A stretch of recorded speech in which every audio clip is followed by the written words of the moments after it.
The NBA playoffs start the second week of April, with the NHL playoffs scheduled to begin immediately after.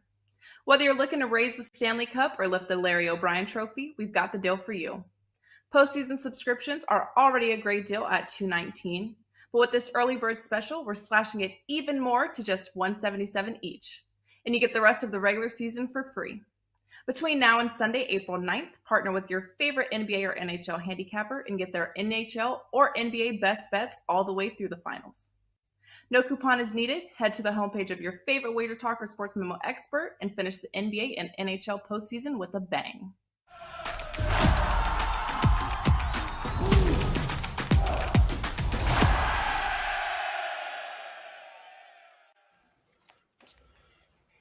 Welcome into First Pitch for April 3rd. I am Drew Martin, joined by Bryan Leonard, Rob, Veno, and Dwayne Bryant of WagerTalk.com. We got big game breakdowns coming to you and best bets to follow. Going around the horn here. Bryan Leonard up first. And Bryan, big game breakdown-wise, I see you got the Orioles here, the AL East Orioles at the Texas Rangers, catching a plus price. So you think Baltimore worth a shot off the top, Bryan? Yeah, I do. And in fact, this is one of the early situational plays for me, as you got Texas just beat Philadelphia, the World Series entrant for the National League. They just swept them. And there's a lot of people that really like Texas this year. They liked them last year when they brought in a lot of players, and they brought in some more this year. So Texas is a team that everybody seems to like this year. I'm looking at this one, and I like the Baltimore side. Baltimore, it's so strange to read the paper and see Baltimore's fans and everybody freaking out about how they started this season at 1-2. But if you watch that game yesterday, they were one out away from going 2-1 in Boston. And all of a sudden, he drops a fly ball and they blow it. They blow the save. So it's a situation for me that you got a team out there looking to prove themselves, and they're still not there yet. And you got a Texas team who's very happy about where they were. And Bradish is one of those guys for Baltimore. I love this guy. He started the season, struggled last year, especially in the early months of the season. But if you take a look at what he did coming down the stretch, he was very good. And what he did was he pitched very well, and he's got me excited. He's got a lot of the experts excited. And so we're getting them at a nice underdog price here. It has been bet a little bit since I sent this out last night, but I still like this Baltimore team. The spot's good. I like the price of the situation. John Ray's a very good pitcher for Texas, but this is a situation where I think Baltimore right now is a buy-on team, especially in this game. I'm going to take the Baltimore Orioles at the plus number here. Sure, Bryan. Good breakdown to start it off here as the Orioles get outside the AL East and looking to jump on them here. We get Dwayne Bryant up next. You can check him out at WagerTalk.com. And speaking of the AL East, Dwayne, I believe you have the Yankees at home hosting the Phillies. What are you looking to do in Yankee Stadium tonight?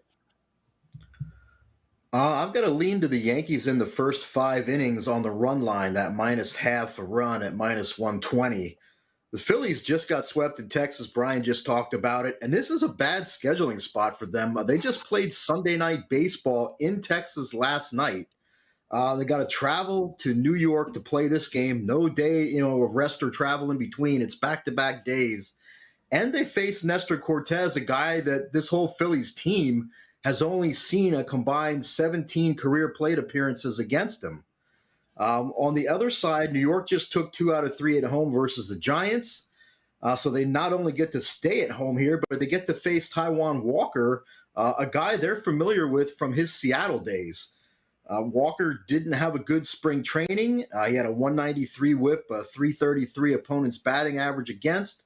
Actually hit 3 batters in just 9 1/3 innings, walked another 5 on top of that. And his counterpart, Cortes, did have a good spring, 106 whip, a 195 opponent's batting average. So I do lean New York first 5 on that run line, -1/2 run, -120.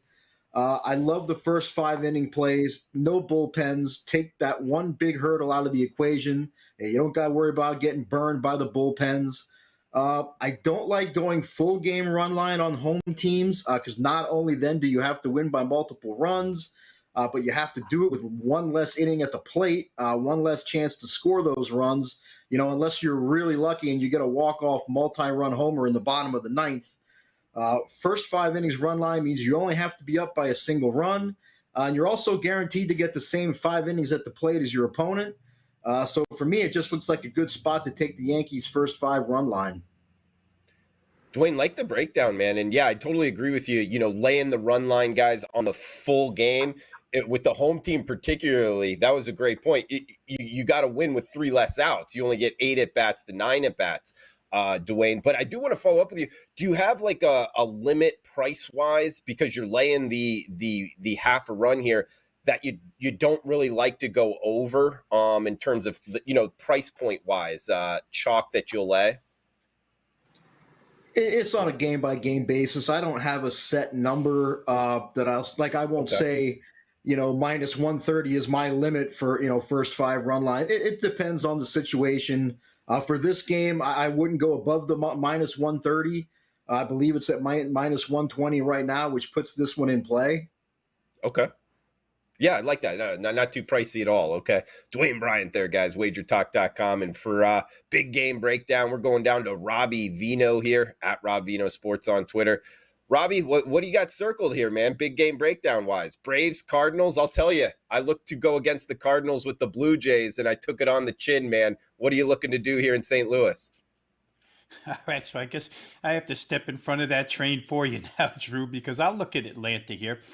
But I'll look at him from full game perspective, and Dwayne gave a bunch of good reasons why he's playing first 5. And I think we all go through this the last 3-4 years, especially now, whether first 5 is a better play than full game. In this instance, I think full game minus 125 is the better play. I'll just start, there's a lot of equalness to this game. If I start with Charlie Morton and the fact that he's predominantly a strikeout and ground ball pitcher, although his ground ball numbers got away from him a little bit first half of last year. He tended to straighten them out in the second half of the year. But you want to have that strikeout ground ball ability against this St. Louis lineup, which, as you mentioned, Drew, very potent, showed up against the Toronto Blue Jays here. Morton's strikeout rate, though, went up last year, 28.2% K percentage last season, which is the best of his career. I think that the Cardinals, they're an above average contact team. They don't strike out a lot, so you have to have the ball down. And you have to be able to strike guys out. We'll see if Charlie Morton can get through the first 5 here for his team. I think that's the equivalent. I could say the same exact thing about Jake Woodford for St. Louis. He'll be the starter here. It's a converted reliever, or he is a converted reliever. And you're talking about a guy who tops out at about 92. So it's not like he's going to blow the Braves away. The Braves have contact bats as well. I think they only struck out 21 times. Over the course of the first 3 games, was the third best, the third least in Major League Baseball so far. So you expect contact from Atlanta. However, Woodford's a heavy ball thrower as well, ground balls. So if these two even each other out, Drew, my thought process went right to the bullpen advantage, which I think is 25 cents better in favor of the Braves. The Braves come in here with the majority of their arms rested. For St. Louis, you'll have 4 of their relievers that'll be working their 3rd game in 5 days or their 2nd in 2 days, back-to-backs. For the back-to-back situations, let's start there. Packy Naughton, left-handed pitcher, one of only 2 lefties in the Cardinal bullpen. 21 pitches yesterday.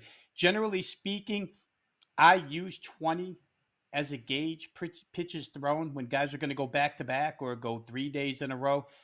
You want to keep these guys under the 20 mark. He threw 21 yesterday. Chris Stratton threw 21. He comes from the right side. As far as guys who will, if they're called upon, will be throwing their 3rd time in 5 days, closer Ryan Helsley. He's already thrown 47 pitches. Jordan Hicks, 47 pitches. Andre Palante, Drew Verhagen, all guys that would be going 3rd time in 5 days. And I get that it's early in the season and these arms shouldn't be tired. But you still have to consider these relievers running out there multiple times in few days. As I mentioned, that pen is dominated by right-handers. So if a situation arises at the end of the game, I want to be on the Braves side if Matt Olson comes up, if Ozzie Albies comes up, if Michael Harris comes up, these left-handed hitters for the Braves. St. Louis may have to go to right-handers against them. And I don't expect Jake Woodford actually to go more than 5. Again, it's a guy who's used to throwing 2 out of the bullpen, not 5 to start a game. So we may see an awful lot of this St. Louis bullpen, which has been worked far more than Atlanta's was. Of course, Atlanta comes from playing Washington, where it was an easier series than was the Blue Jays series for the Cardinals. But I think that all adds up here. And the price of $1.25, again, to me, the last 4 innings of this game, 6 through 9, Atlanta probably shapes up, if they're in this game, as a far higher than $1.25 favorite because of the bullpen situation. So give me the Braves. Hopefully Charlie Morton gets through the first 5 on equal terms. And if that's the case, I think the Braves will win the game. Huge shout out to the chat box right now, guys. City by the Bay having a great start to the season, 6-0 out the gate. He's got the White Sox, Twins, and Blue Jays circled. Raven Ron in the house, Sean Evans as well, Andrew G, Cheshire Cat, Sweet James Jones. All you guys, welcome on in. And feel free to comment below if you're watching on replay, what you're looking to bet tonight. Any questions, we'll answer them on the show. Guys, did want to go around the horn here in terms of coming into this new season with new rules, a lot of new rules going around. Bryan, we were talking a little bit off camera. What are some of the new rules that you're noticing? Any teams like you think we can get an advantage on out the gate, Bryan? What have you noticed during this opening weekend here that you think some of the listeners can take to find some more winners going forward on the diamond? Yeah, first off, I'll give some credit to Jeff Passan. I follow him on Twitter. Really good follow. Time of the games, 31 minutes shorter after 4 days. This is the one that really got to me. Stolen bases. Last year, 67.4%. There was 43 attempts. This year, 83.3%, 84 attempts.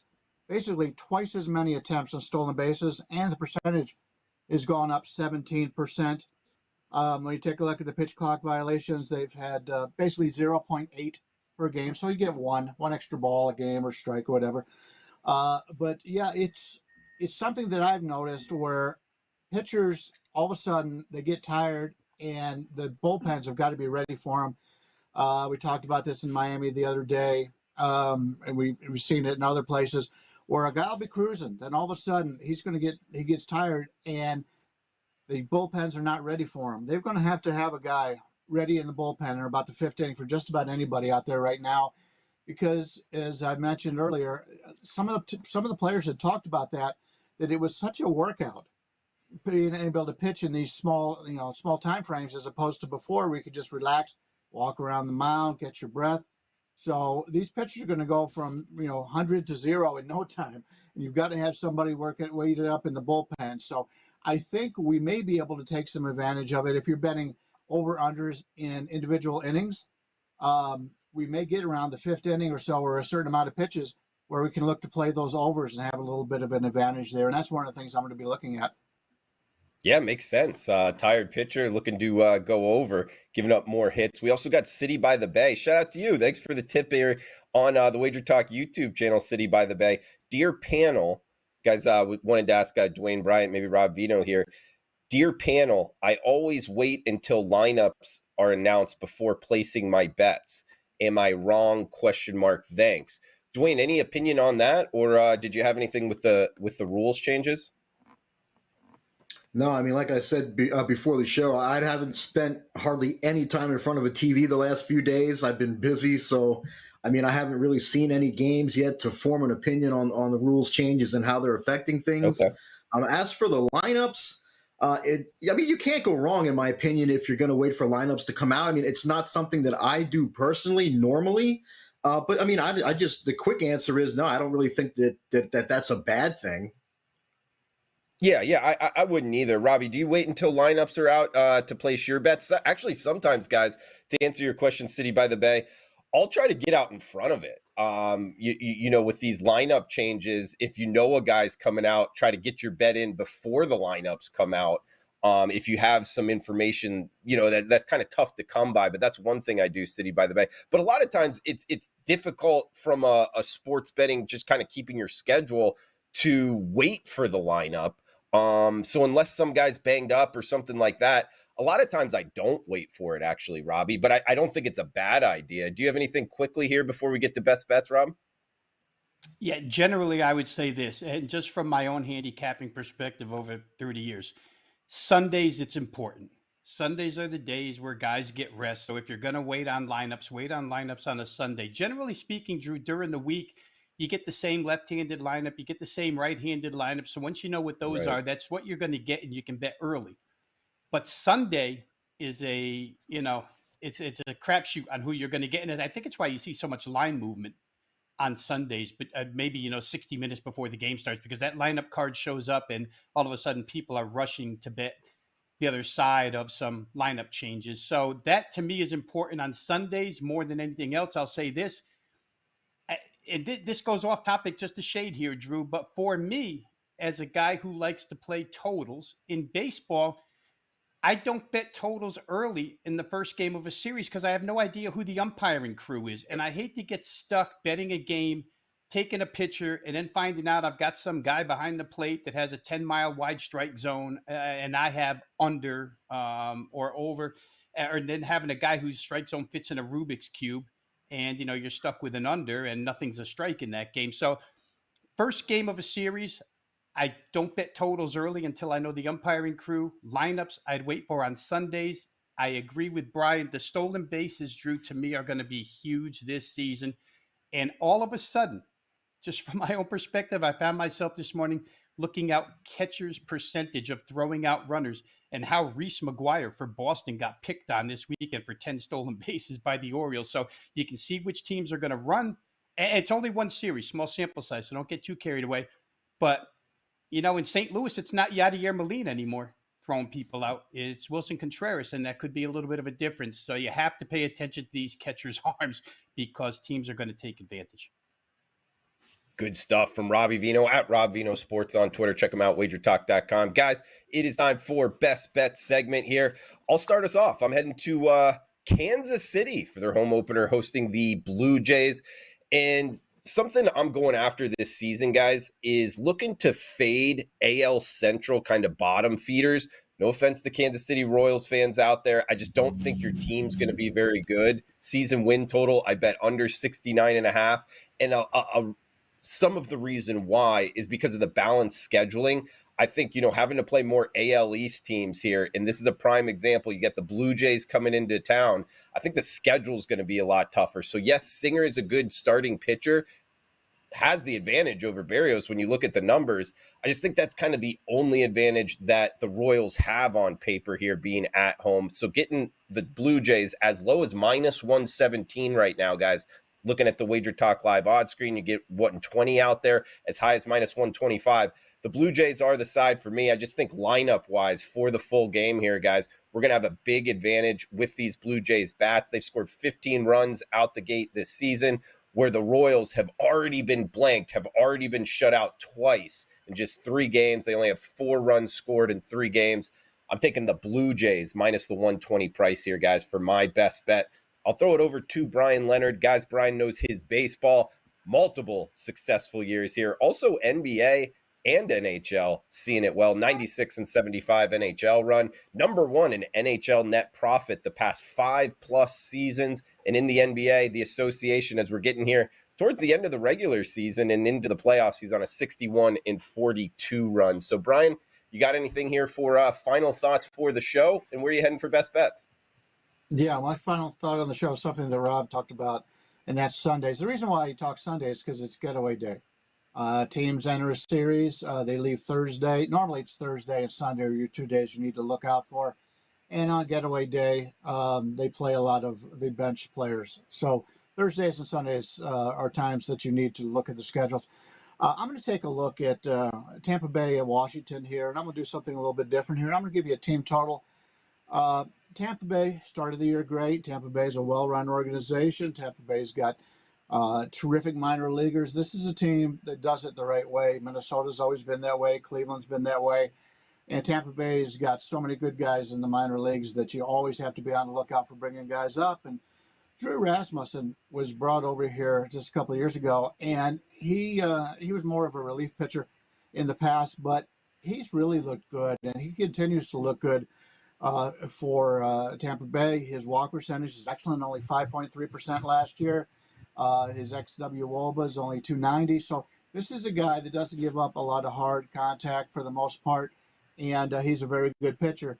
And when you take a look at Tampa, their entire team, from top to bottom, from your number one starter to your last guy on the bench, are all quality players. There's really no weaknesses in the pitching staff for Tampa Bay, and they get to take on a Washington Nationals team here who did get that victory over Atlanta yesterday. So they got one of their probably 60 they're going to get on the season if they're lucky. But you're catching them coming back home, getting off of a win. Trevor Williams was a guy I liked for the Mets. Decent pitcher, had a pretty good year last year. He stays under the radar. But he's a pretty good pitcher, and I think he'll have a good game here against Tampa Bay. But you take a look at this Washington offense, they really don't have any power. Jordan Meneses is a guy that's been a career minor leaguer, and he's probably the best power guy they got on the team. They just faced the Atlanta pitching staff, which is one of the best in baseball. Now they're playing Tampa, and the line's 3.5 on the team total. I really find it hard to believe that Washington's going to get 4 runs out of this game with this deep Tampa Bay pitching staff. So I'm going to play the under 3.5 in the team total here and look for a lowest scoring game in Washington. Sounds real sharp there from Bryan Leonard. Check him out, WagerTalk.com, where you can find Dwayne Bryant as well. Guys, he's number one all-time at WagerTalk in profit on 5% MLB totals, and he was 6-1. That's 86% winners on 5% MLB max side plays last season. So those big plays, Dwayne, you've been making some profit for the clients. Guys, check them out. It's $9 Monday as well. You can get their best bets for just $9. Dwayne, anything for final thoughts for the show, and what do you got for best bets? I just wanted to go back to a point that Rob made. It's a point that really hit home with me when he mentioned how he doesn't bet totals in game one of a series until he knows who the umpire is. And that resonated with me because over the last few seasons, I've played a ton of MLB totals, and I'm 100% the same way. I'm looking at who the umpire is on every game that I'm going to play a total on. And depending who that umpire is, I might just completely ignore the game no matter how much I liked it. Because, I mean, I've seen it too many times where you could have a game that looks like a guaranteed under, and if you've got the wrong umpire behind the plate, that's going to change real quick. So I'm in 100% agreement there as when it comes to especially game one of a series. If I've got to wait till an hour before the game, then so be it. So I thought that was a really great point. As for my best bet, I'm going to the Cubs at the Reds. And I like the Cubs on the first 5-inning money line. Last I looked, it was minus 120. The Cubs did lose 2 out of 3 at home to Milwaukee to open the season, but they were also the dog in 2 out of those 3 games, so that result isn't really all that surprising. And they go from facing a Milwaukee team that will likely battle St. Louis for the NL Central title, and now they're going to be facing a Cincinnati team that is probably going to be battling Pittsburgh to stay out of the NL Central basement. The Reds did take 2 out of 3 at home against Pittsburgh, but they were favored in all 3 games. So nothing real surprising there either. And now they're stepping up a little bit in class here, going from facing Pittsburgh to facing the Cubs. I mean, it's certainly not a huge step up in class, but I mean, it's a step up nonetheless, in my opinion. The Cubs were only a division road favorite in the first game of the series twice last season, but they did win both games. That's the situation they've got today. On the other side, the Reds were 0-5 as a divisional home dog versus left-handed starters last season, and Drew Smyly just so happens to be a lefty. So that's the situation they find themselves in today. The Reds are going to be starting Connor Overton, and Overton had a disastrous spring. Listen to these numbers if you haven't already seen them. 15.43 ERA, 2.49 whip, 441 opponents batting average against. He gave up 26 hits in just 11 2/3 innings. So why should we believe he's just going to flip the switch today? I have no idea. Now, Smiley's spring wasn't good either. But it wasn't nearly as bad as Overton's. And the thing that I found interesting is Smyly had a very similar bad spring heading into last season, and he still came out of the gate and tossed 5 shutout innings in Pittsburgh in his regular season debut. And Smyly is a perfect 5-0 in his career team starts in Cincinnati, produced solid numbers in those games. So again, I'm going to take the bullpens out of the equation, and I'm going to take the Cubs first 5 money line I believe, like I said, it's at minus 120.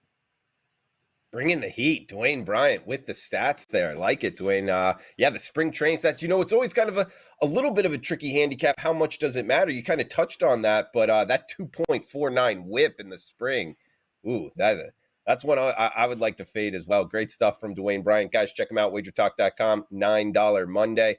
Robbie, coming to you last, certainly not least here, guys. Follow him on Twitter at Rob Veno Sports, WagerTalk.com, $9 Monday for him as well. Robbie, want to lead you off with a question and also get your best bets here, final thoughts for the show. You brought up the umpires. Dwayne put something on it too. What about the argument, these umpires are getting graded on their balls and strikes, of course, with what I believe it's called K-zone, things of that nature. Is that actually taking away from the umpire's importance on the handicap, in your opinion, Robbie? And also, if you got a best bet, final thoughts for the show.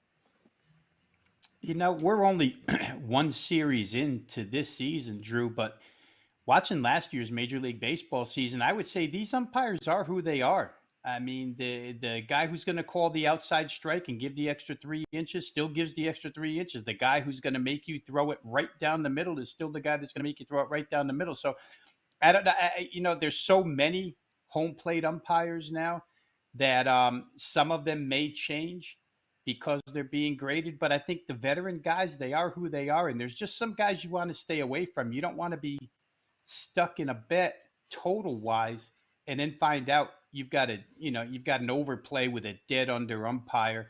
And to your point, Drew, those numbers do change as far as the leaderboard is concerned during the season. So after we see about, the first month and a half or so, you go check your umpire leaderboard and see who's leading in overs and unders. And you might see a couple of new names for both, and then you can apply it from there. But yeah, I'm still leery of betting any first game of a series where total is concerned until I know who's behind the plate for that game. From there, you can sort it out, right? They rotate and you know who's going to be home plate, second game, third game. For the best bet, I'll go out west to the Pacific Northwest, to be exact, and play the Seattle Mariners first 5 innings on the run line here. You're -0.5 plus $1.05 or plus $1. I think you can get $1.05 though. So shop the best you can. Some situational angles, Drew, that maybe not as applicable as they would be down the stretch of a season, but I still think apply here. Let's start with them. As Seattle opens up at home, they go 1-3. And now they get their second straight home series. They got a divisional rival coming in here, the Angels team, which looks like they're going to be more competent than they've been in the past. So even though they're only 1-3, I think it's important because it's your second straight home series for Seattle to get a win here against a divisional opponent. Seattle was a good home team last year, 46-35 to the number.